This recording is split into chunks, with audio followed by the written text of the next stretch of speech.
What's up guys, it's Forgotten 7 Retros, and so for today's video, I wanted to go over 7 PS2 games that I think you guys might want to add to your collection.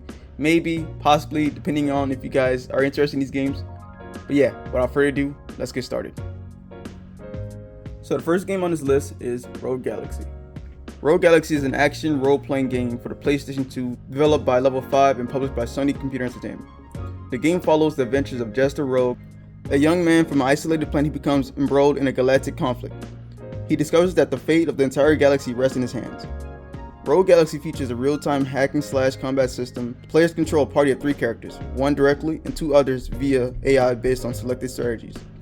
Battles occur through random encounters similar to traditional RPGs. On average, focusing on the main story, the game might take you guys about 30 hours to complete, and for people who want to achieve 100% completion of the game, it might take you guys about 108 hours, so a lot of content in this game. Number 2, Downhill Domination. Downhill Domination is a fast-paced racing video game that focuses on the extreme sport of downhill mountain bike racing. Players race down steep mountainsides in urban environments at speeds exceeding about 60 miles per hour.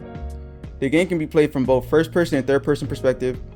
At the start, players are introduced to 6 fictional racers, with additional characters including real-life professional racers like Eric Carter and Missy Giove, becoming unlockable as the game progresses.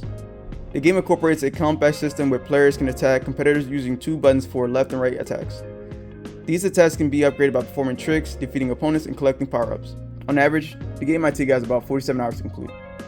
Number 3, Black.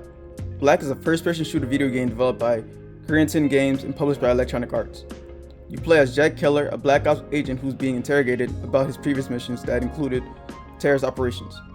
The game's narrative unfolds through Keller's recollection of his missions against an arms smuggling terrorist organization known as the Seventh Wave. The game is focused on action-packed firefights with a heavy emphasis on destructible environments. Players can confront enemies using a variety of firearms and grenades. The game takes about 6 hours to beat, but if you guys are looking to complete all the aspects of the game, including secondary objectives and challenges, it could probably take you guys about 22 hours to complete this game. Number 4, Total Overdose. A Gunslinger's Tale of Mexico. Just to let you guys know, you guys can just call this game Total Overdose, that's what a lot of people call it. The game is an open world third-person shooter video game developed by Deadline Games and published by SCI Games. Tommy, a wheelchair-bound victim after a buzz gone wrong, goes to Mexico and recruits his imprisoned brother, Romero, who's the main character that you guys play as. I just realized I'm pronouncing his name wrong. His name is actually Ramiro. Ramiro infiltrates the criminal underground, taking on tasks for local gang bosses including stealing prized cars, recovering stolen trucks, and disrupting drug trafficking. Along the way, Ramiro uncovers a web of deception, puppet masters, and a mysterious figure named PM. From this game right here, guys, you guys can expect intense shootouts, high-energy stunts, action-packed sequences. When focusing on the main objective, you guys can probably beat this game in about 5.5 hours. But if you guys want to do pretty much everything in the game, you can probably get it done in about 13.5 hours. Number 5, Coliseum Road to Freedom. It's a hybrid fighting and role-playing game set in the Roman Empire during the reign of Emperor Commodus.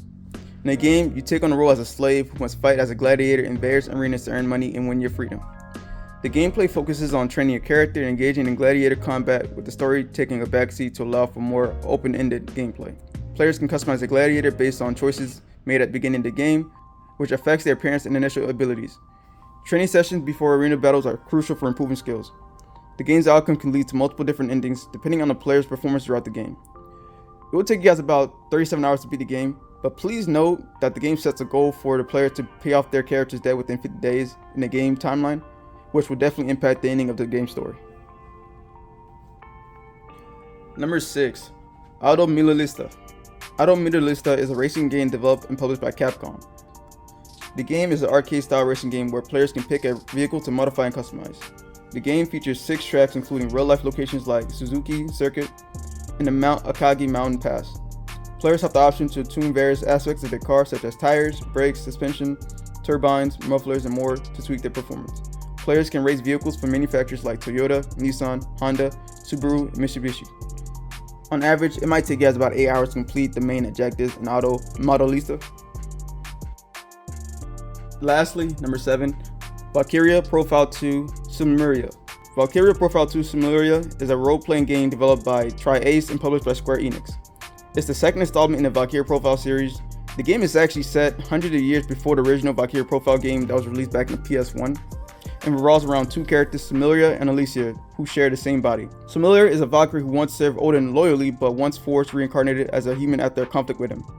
The human soul carrying her spirit is Alicia, princess of Deepan. Together they work to prevent a catastrophe that could lead to war between the gods and humans.